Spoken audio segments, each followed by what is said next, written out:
Just be designated to keep your eyes on these candles to make sure they don't burn this breeze. Scott, I can do it. Dennis can actually extinguish these flames from where he's sitting. So it's pretty cool. So we are, this is the second Sunday, so to speak, of Advent, and we're framing these sermons by looking at these narratives in the Gospel of Luke.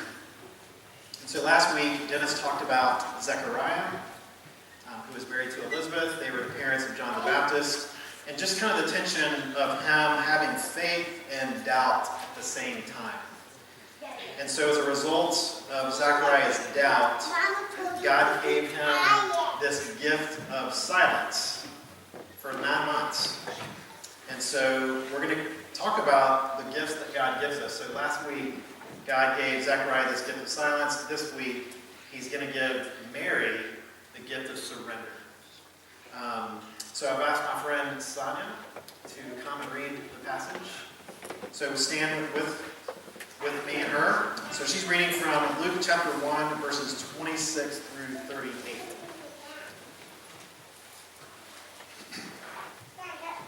In the 6th month, the angel Gabriel was sent from God to a city of Galilee named Nazareth, to a virgin betrothed to a man whose name was Joseph, of the house of David. And the virgin's name was Mary. And he came to her and said, "Greetings, O favored one, the Lord is with you." But she was greatly troubled at the saying, and tried to discern what sort of greeting this might be. And the angel said to her, "Do not be afraid, Mary, for you have found favor with God. And behold, you will conceive in your womb and bear a son, and you shall call his name Jesus. He will be great and will be called the Son of the Most High. And the Lord God will give to him the throne of his father David, and he will reign over the house of Jacob forever.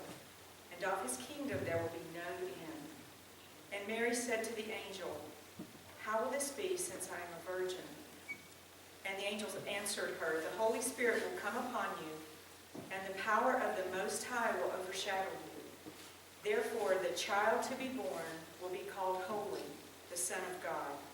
And behold, your relative Elizabeth, in her old age, has also conceived a son, and this is the sixth month with her, who was called barren. For nothing will be impossible with God." And Mary said, "Behold, I am the servant of the Lord. Let it be to me according to your word." And the angel departed from her. This is the word of the Lord. Thank you, dear God. You have a seat.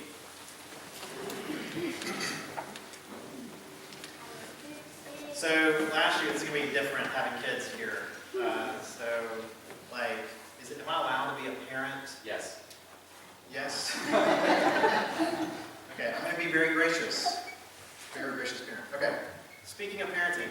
So last year, I read this book by Paul David Tripp on parenting teenagers. Okay?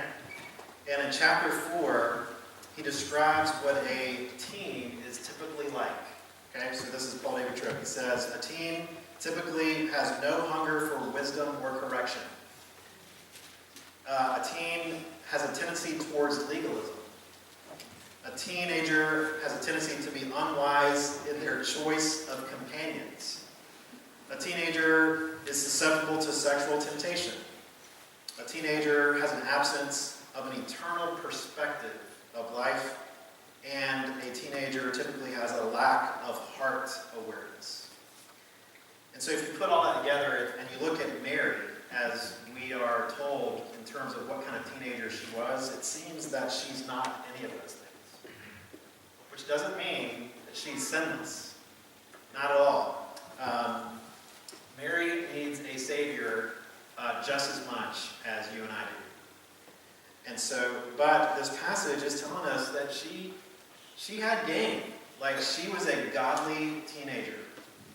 And so she was an obscure girl living in a small town. Her parents were kind of plain folks. And yet God chose her to be the mom of the second person of the Trinity.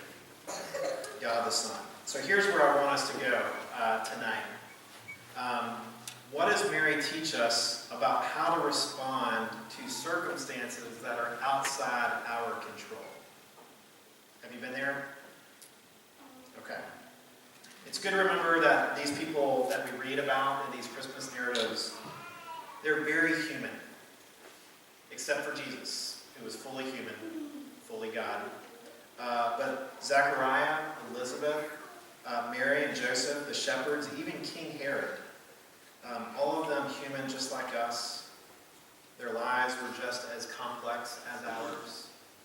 They had jobs, they were in dysfunctional families, and they're trying to make sense of their lives. So how in the world would Mary, this ancient Middle Eastern teenager, make sense of these circumstances in her life? How does she respond to this encounter?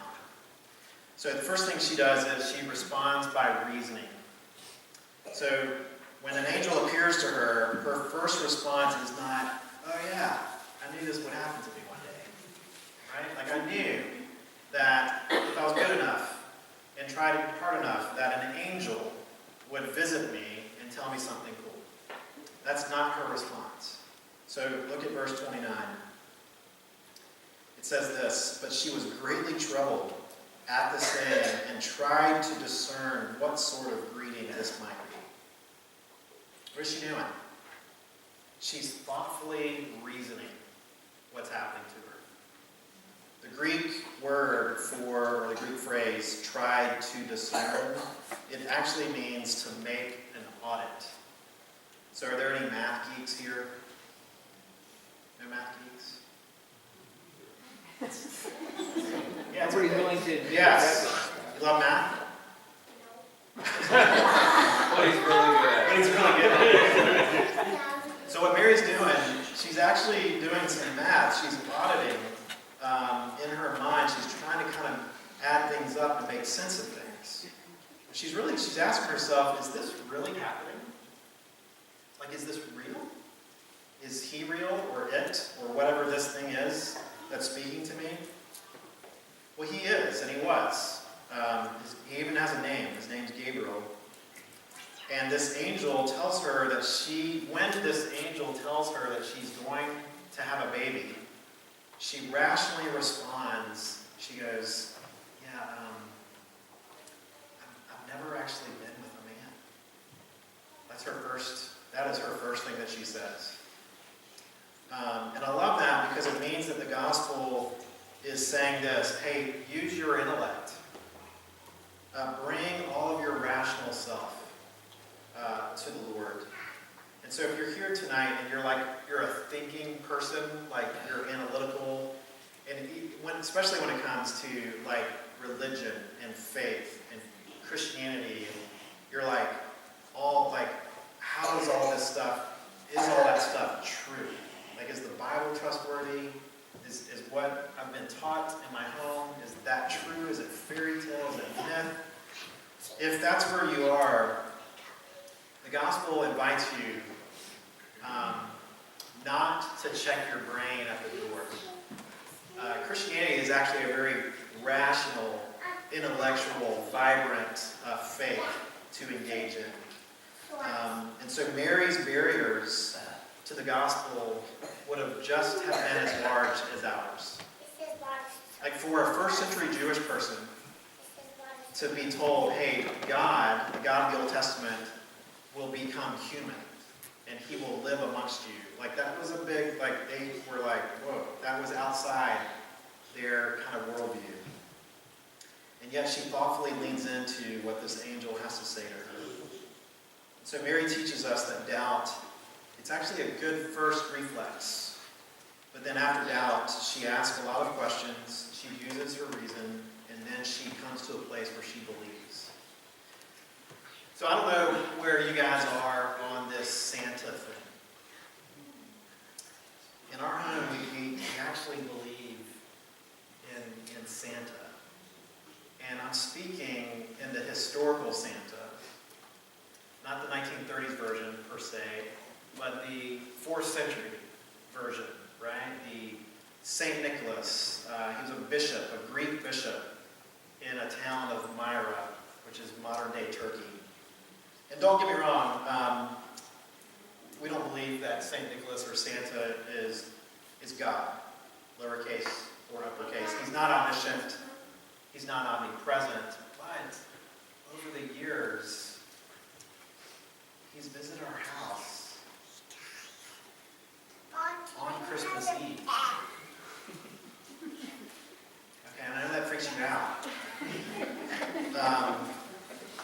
But one year he left a note to Luke and Jack in 2011. I love drawing this out.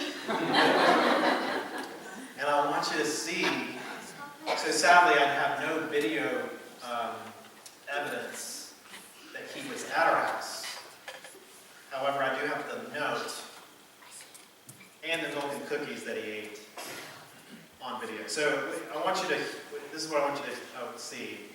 Luke and Jack are reading this note from Santa, and I want you to see how they're reasoning out whether or not this actually happened or not. Does that make sense? Okay.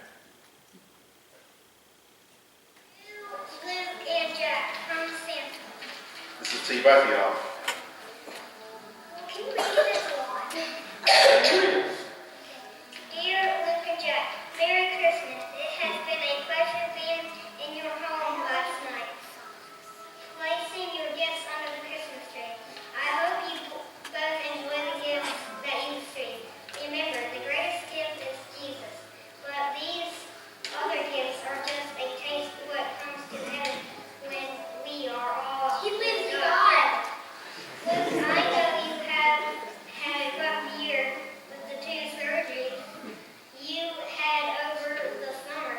I am sorry that you had to go through that. Luke, I also heard that you did a great job at the school play. Oh my gosh! He was watching us? Yes, cool. He was watching him. And that you are doing well in school.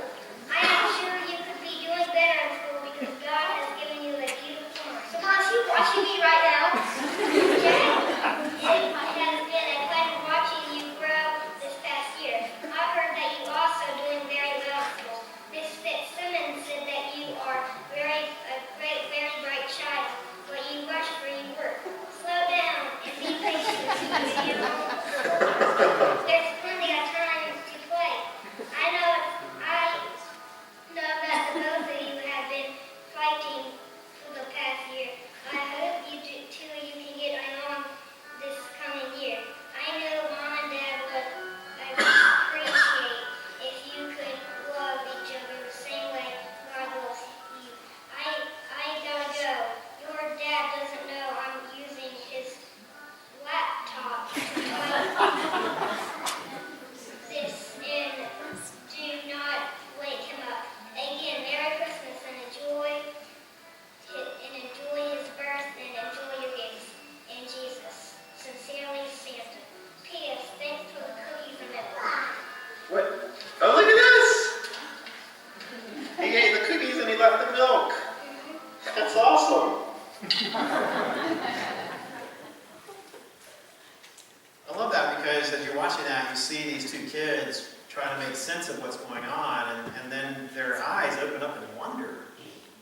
And that's what was going on here with Mary. Can you imagine that? She's talking to an angel.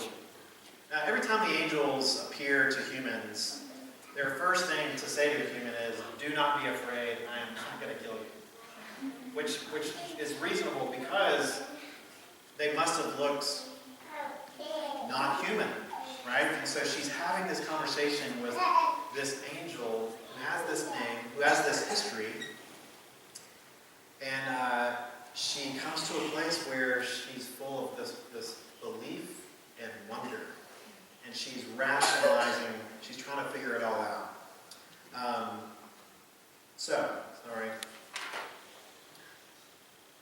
So she's using her head theology as she engages with Gabriel. And so wherever you are on your spiritual journey, the gospel is inviting you to make sense of what is being offered to you. All right, so what else can we learn from Miriam? We also learn that she responds progressively.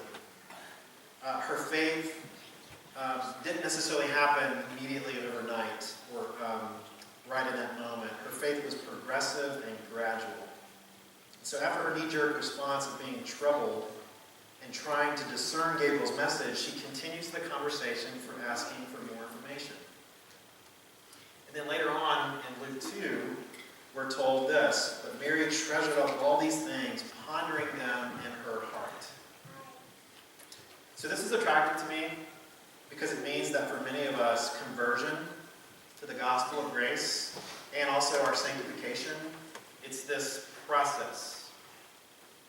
And for many of us, it can take years for the Lord to really work His grace in us so that we come to a place where we really understand what He's done for us. I'm sure many of you are familiar with C.S. Lewis's conversion story. For a long time, he was an atheist. And there was good reason for his atheism. His mom died when he was 9. And then he fought in World War I. And so he was kind of coming at it with hey, if there is a God and He's good, then why would He let my mom die when I was 9? And then why would He allow all this horrible stuff happen? As World War I was a really rough war. So he comes out of those two experiences with this very robust, very smart atheism.